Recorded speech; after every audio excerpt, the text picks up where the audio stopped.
তাই তো? আজ আন্তর্জাতিক মাতৃভাষা দিবস। কি দিবস? আন্তর্জাতিক মাতৃভাষা দিবস। মাতৃভাষা কাকে বলে তোমরা জানো? আমরা আমাদের মায়ের মুখ থেকে যে ভাষাটা শুনেছি প্রথম, সেই ভাষাটাই হচ্ছে মাতৃভাষা। মায়ের মুখের থেকে যে ভাষা আমরা শিখি, সেই ভাষাটা কি? মাতৃভাষা। তাহলে আমাদের মাতৃভাষা কি? বাংলা। আমরা কোন ভাষায় কথা বলি? বাংলা ভাষায় কথা বলি, তাই তো? আমাদের মাতৃভাষা বাংলা। তো আমাদের এই যে আজকে যে বিশেষ দিন, এই দিনটি একটি অনেক ইতিহাস আছে, জানো? আমাদের পার্শ্ববর্তী দেশ বাংলাদেশ। আমাদের পার্শ্ববর্তী দেশের নাম বাংলাদেশ। তো বাংলাদেশ এবং পাকিস্তান এবং ভারতবর্ষ, এই তিনটি দেশ একসময় একটি দেশই ছিল। 1947 সালে দেশ ভাগ হয়ে গেল। কত সালে দেশ ভাগ হয়েছিল? 1947 সালে। সেই সময় একটি হলো পাকিস্তান, আরেকটা হলো ভারতবর্ষ। পাকিস্তানের দুটো অংশ, একটা হচ্ছে পূর্ব পাকিস্তান আর একটা হচ্ছে পশ্চিম পাকিস্তান। তো পাকিস্তানের লোকেরা 1948 সালে দাবি জানালো যে তাদের রাষ্ট্রভাষা হবে উর্দু। কি ভাষা করবে ওদের রাষ্ট্রভাষা? উর্দু। কিন্তু পূর্ববঙ্গ অর্থাৎ বাংলাদেশের যে লোকেরা, তাদের মাতৃভাষা ছিল বাংলা। তারা উর্দু বুঝবে? তো তোমাদেরকে যদি বলে যে উর্দু বলতে, তাহলে তোমরা বলতে পারবে? বলতে পারবে না। তো এই উর্দু ভাষাকে রাষ্ট্রভাষা করলো। তখন ছাত্র ছাত্রীরা একজোট হয়ে আন্দোলন করতে শুরু করলো।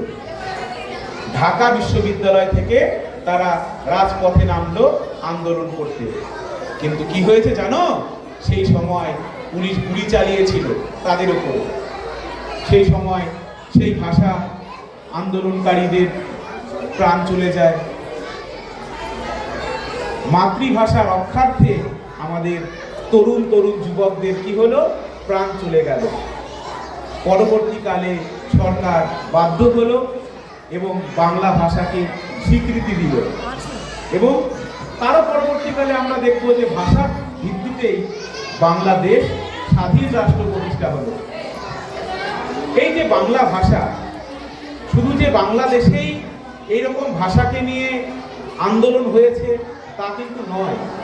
আমাদের পার্শ্ববর্তী রাজ্য আসাম, আসামে যখন দেশ স্বাধীন হলো আমাদের দেশ, তখন আসাম বলল যে তাদের রাষ্ট্রভাষা হয়ে যাবে, সরকারি ভাষা হয়ে যাবে অ্যাসামিস। বরাক উপত্যকা অঞ্চলে তখন ভাই বোনেরা কি বলল? বরাক উপত্যকা অঞ্চলে মানুষেরা বাংলা ভাষায় কথা বলে, তারা তো অ্যাসামিস বোঝে না। তখন তারাও আন্দোলন করলো 1961 সালে। তখন আসামেও বাংলা ভাষাকে স্বীকৃতি দিল। এই যে বাংলা ভাষা তথা ভাষাকে নিয়ে এত প্রতিবাদ আন্দোলন, 1999 সালের 17 নভেম্বর এই বাংলা ভাষাকে আন্তর্জাতিক মর্যাদা দেওয়া হলো। এবং 2000 সালের 21 ফেব্রুয়ারি থেকে প্রতি বছর আমরা আজকের দিনটি মাতৃভাষা দিবস পালন করি। কবে মাতৃভাষা দিবস পালন করি? 21শে ফেব্রুয়ারি। তো আমরা সবসময় মাতৃভাষাকে কি করব? ভালোবাসবো, শ্রদ্ধা করব। বুঝতে পারলে? আমরা কি করব? মাতৃভাষাকে সবসময় ভালোবাসবো, সম্মান করব এবং অপর ভাষাকেও ভালোবাসবো, সম্মান করব। তবে প্রথমে আমাদের মাতৃভাষা।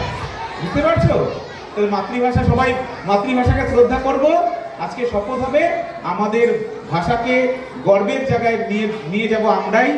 এই বলে সংক্ষিপ্ত আলোচনা শেষ করছি। নমস্কার।